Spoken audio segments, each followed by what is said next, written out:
From campuses, overnight mayhem on campus. The University of California, Berkeley erupting in flames as over 1,000 came out to protest an appearance by the self-described right-wing internet troll Milo Yiannopoulos. movie theaters. They're remaking Indiana Jones without Harrison Ford. You can't do that. And now they're making Ghostbusters with only women. What's going on? To comic book stores. And if you don't like my politics, don't buy my book. Our country has become quite divided, in what many call a culture war. Oftentimes pundits, activists, and celebrities are referred to as culture warriors, people who seek to effect change and fight for their beliefs. But in every war there are different motivations for fighting. Sometimes people want to protect their homes or freedoms and rights, but others want to fight for less than altruistic reasons, seeking to expand their own wealth and power. A culture warrior fights for what they love. Perhaps they sacrifice their fame, career, and friendship for their beliefs. They will tell you what they believe, even if it results in life ruination. They sincerely hope society improves and will sacrifice their time and platform to try and make it better. On the other hand, you have another group of people, culture sluts. People who try to profit from the culture war by saying what they think will result in clicks and money. They will tell you what you want to hear for their benefit. Of course, no one is completely altruistic. Also, while a culture warrior fights for what he believes, it doesn't mean he's always right either. Anyone will be wrong about something at a given point. With that in mind, let's take a quick look at a prime example of a culture slut. There is a YouTube channel that started just a few months ago and managed to garner a whopping 12,000 subs. Most of their content revolves around Rachel Zegler, the actress portraying Snow White in the live-action remake, and most of the channel's video titles are expertly made, filled with buzzwords like DEI and woke. You may be wondering, JJ, what's the problem? You're a conservative. You should be happy for this person, right? But with only a few seconds of searching, you can see this person doesn't believe anything they're saying. Just a few months prior, and they were attacking Trump and MAGA conservatives, a complete 180 from the channel's current stance. This person doesn't care about the culture war, they just want to profit from it. And aside from making bottom-of-the-barrel clickbait, this channel also is completely manufactured by AI. Just take a quick listen to the video and you'll hear that it's not a real voice. And you can also tell too that the script is written by ChatGPT. Essentially, it's just an AI click farm. But what if this AI click farm is merely the tip of the iceberg? That there are other channels much larger than this that profit from the culture war, making videos not to express their earnest beliefs, but to craft narratives for clicks and money. Sort of like what Jeremy from Geeks and Gamers says that he and the other FNT guys do on a regular basis. Welcome to every video we make. We use one little thing and then we build the narrative out of it. Don't act like that's not what we do. I don't build a narrative. I give my opinion.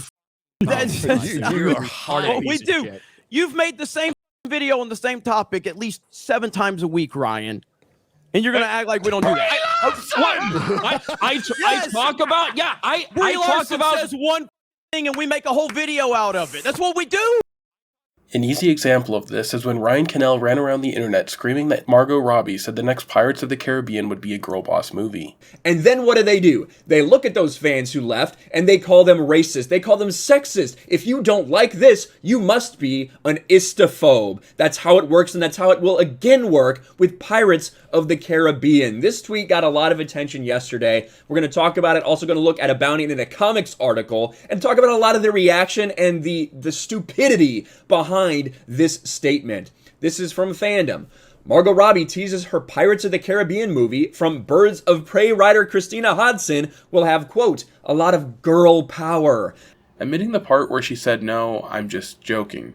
A Pirates question, Margot, very quickly, because I feel like your involvement and Christina's is exactly what I needed to get me hyped for another one of those movies. So what are you two striving to bring to that film that we have yet to see in that franchise? A lot of girl power. No, it's too early to talk about it, but This was pointed out by Frog Tony, a friend of the channel.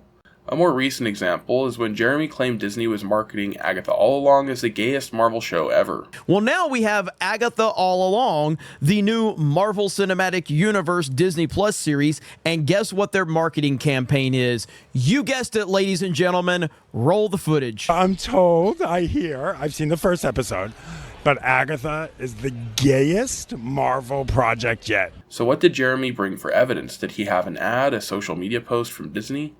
No, he cited an interview where a gay Variety reporter kept saying it was the gayest show ever. and not all the celebrities even agreed with that. Someone who has seen multiple episodes calls this the gayest Marvel project to date. Do you agree? I mean, I will take that, and I will love that, and I will tuck that under my pillow at night. That's what I will say. What I would say is, like, this show is about love, and it's about found family, it's about theatricality, it's about nastiness, it's about... what kind of nasty? Oh, the good kind, the fabulous kind, the well-styled kind. That's our show. There is a huge difference between an activist reporter from an unaffiliated company and an official marketing campaign. Some may find this detail benign, but it's really important.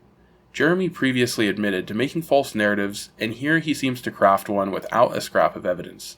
Disney has marketed other movies as gay, such as Lightyear, and that didn't yield a positive result. Perhaps this loss makes them bearish on social justice advertising, possibly signaling a victory for the right. But Jeremy's false narrative undermines this victory. Speaking of right-wing culture victories, Comicsgate scored a massive win in July. At the beginning of this video, I showed Snowflake and Safe Space. They were new characters that would debut in the New Warriors reboot. This ridiculous comic quickly exploded across the internet, becoming the poster child of left-wing activism. Jeremy, Ryan Cannell, the critical drinker, Nerdrotic, and the Quartering had to talk about this trending topic. It even spilled over to the mainstream, appearing in this video by John Stossel. Marvel even named some superheroes Snowflake and Safe Space. Snowflake is non-binary and goes by they, them. Okay, that's fine. It is. I guess you can make the argument, but the fact that he was leading with that, I think, was the problem. Marvel had so much backlash, they ended up canceling the project, burying it deep within their archives where it would be forgotten eternally. That is, until it landed its way to your boy Zach, who released many of the pages in July of 2024. Now all the people who cared so much about this woke garbage could finally mock it properly, right? Well, all those people who milked the algorithm and seemed to care so much about it 4 years ago didn't care anymore now that the topic was no longer trending. Zach was also in the outs with this group, and he was critical of them, which made it even harder for this to gain traction. In a livestream, Nerdrotic briefly brought up New Warriors. He was careful not to mention Zach's name, only doing so after his guest named him first. Oh boy, it's out there. Maybe Ryan can help. Snowflake and Safe Space, like, you helped put that on the map. I mean, it put itself on the map. The New Warriors. This is 4 years ago, by the way. Yo, your boy Zach sent me some pages of it. Yeah, somebody finally got a PDF of it, and we can certainly look at a page of it. Okay, the first. So he emailed me. Fucking. I keep calling him your boy Zach, but Richard, I guess. But he emailed me just the intro, the first 4 panels. And I sent him a series of because I just looked at one and I was like, oh my God. And I kept sending him stuff like, this is your fault that I've collapsed into myself from. Well, I showed just the first 4 panels. There are each one is. We'll show them. We'll look them up and we'll show them. Your boy Zach out there finally got it. It's too bad he turned down Joe Rogan for that appearance, but you know. Well, he don't care about, Nah, he doesn't care about that stuff. Later, Nerdrotic slighted Zach for turning down an appearance with Joe Rogan, as that would give him much more clout. Zach's friend pointed out that internet clout doesn't really matter all that much to him, as Zach is more of an idealist. This is the difference between a culture slut and a culture warrior, someone who lives for what he believes, and the other who lives for clout and money. That isn't to say Zach is always right, or that Nerdrotic is always wrong. But at least Zach believes the things he says. Something you can't say about other people in this sphere. Remember when Jeremy was complaining about the new Halo game, saying it's going to be woke because they hired a virtue-signaling lesbian who posted this on her social media? Freaking awesome right there. That looks fantastic. But you cannot get overly excited about this because we've been bitten way too many times as fans. Well, I can tell you one thing, okay? I can promise you this. None of your Halo players are interested in shit like this. They're just not. Okay? None of your Halo players are interested in garbage like this. So if you keep pushing this stuff out, nobody's going to play it. Let's meet Jeremy's community manager. You know, the person trying to build his brand and be a liaison with his customers? Or do you remember Eric July ridiculing IDW's editors? You know, the milkshake girl, the hot topic Satanist, Heather Antost? Could you just share what I've got down below? Just quickly.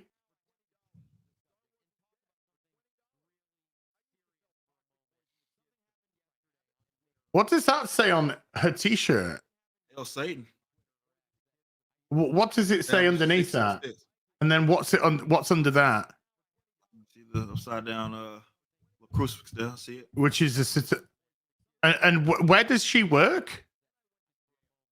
Again, if I'm wrong, I'm wrong. But to all accounts, she has not been part of the layoffs. So she Maybe works that at changes. IDW. Well, who did Eric hire as editors for his comic book company? Incestuous, satanic vomit pornographers? Of course, they're also feminists, and they put this blasphemous logo in front of Eric's comic trailer. Remember in 2022 when Eric said you shouldn't hire people like this?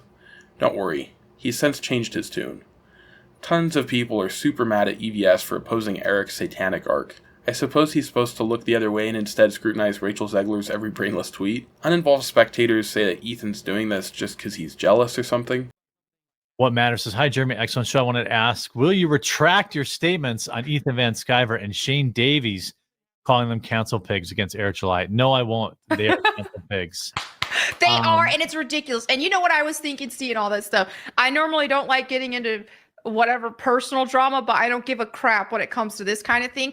And you know how when there's a bunch of girls, like sometimes they'll hate on the prettiest girl for no reason. I know what that's like. Yeah. And I think for guys, this is one of those equivalents, is that if some guy's really successful, then the other guys act like a bunch of little girls and get mad at him for no reason.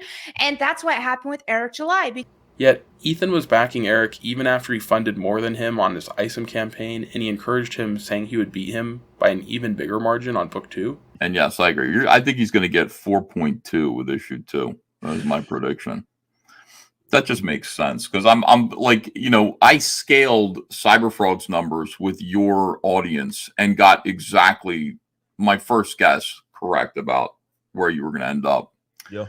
So I think that I thought you were crazy. Remember, I thought you remember I was talking about that. Yeah. You were throwing those crazy $1 million numbers. I was like, yeah, man, I don't know about that. it's just about the audience and you just assume that about 9% of your audience is going to make a purchase when you do something like this. And yeah, that's exactly where it ended up. Regardless, Ethan agreed with someone critical of Eric who said Eric needed to learn to be a better writer. That didn't really make Eric happy. And that's when the relationship began to deteriorate. I heard you talking, Ethan, about this whole like this guy in his review or criticism was excellent. That's bullshit. We read through it ourselves. It's not excellent. It was literal lies built within it. There's one thing to be critical of something, and I'm perfectly fine with that. You've never seen me jump down anybody's throat for saying, "Hey, well, what you're saying, for example, hold on. So that's not the subject of this video, though, but I explained that over here in the Idealism Meltdown, a docu-series which follows these events. The point is that Ethan stood up for his beliefs, taking an unpopular stance that cost him many customers, and even more importantly, many networking opportunities. It is this determination to stand for what he believed in that made Ethan such a prominent figure on the right to begin with. The amount of influence you've had on the industry is large plus. And then one day you said, "Hey everybody, I voted for Trump," and they came after you. Well, they knew I was a Republican. Literally was the only elephant in the room all the time when I went to comic book conventions. And they'd have this look of disgust about them that I was like, yes, I'm a Republican. It was no big deal until Trump actually won. And when Trump won, I just thought, great, it's our turn. Very naive about the culture war. Wore my MAGA hat that was autographed by the president, and I took a nice picture and I tweeted it out. And that's when I started to see messages from my peers. How could you do this? You voted against all of your queer comrades in comics. How do you understand that our lives are in jeopardy and you voted for that? Don't you care? And I guess I wrote back to that person and I kind of said, I guess I don't care that much about that. I guess I have other priorities. And people were calling me a white supremacist and a Nazi and all these things that in 2017 really hurt.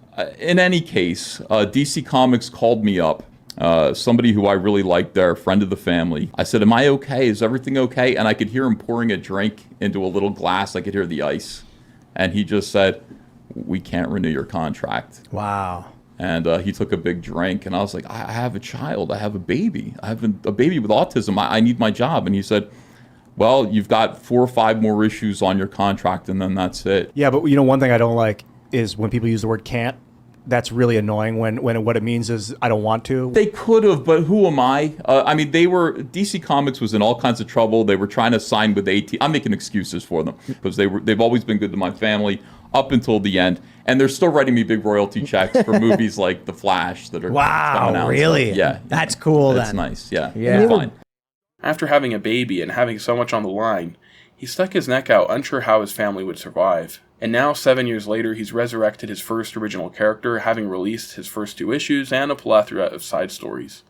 And perhaps more importantly, he's assembled a team of world-class artists and writers, providing a means to which they could share their amazing stories. He's also helped tons of up-and-comings, people who aren't on his level, people who have maybe big aspirations and they're trying to grow. Just a bit ago, he helped Justin Belmont and Hojo, who both came on my channel, paying for an additional cover for their project out of his pocket. What this comic book needs is it needs a cover by Sven Stoffels featuring a pencil forcing the hands of certain SJW female feminist, radical feminist artists down, forcing their hands down, breaking their fingers into the desks as they drop their pencils and scream.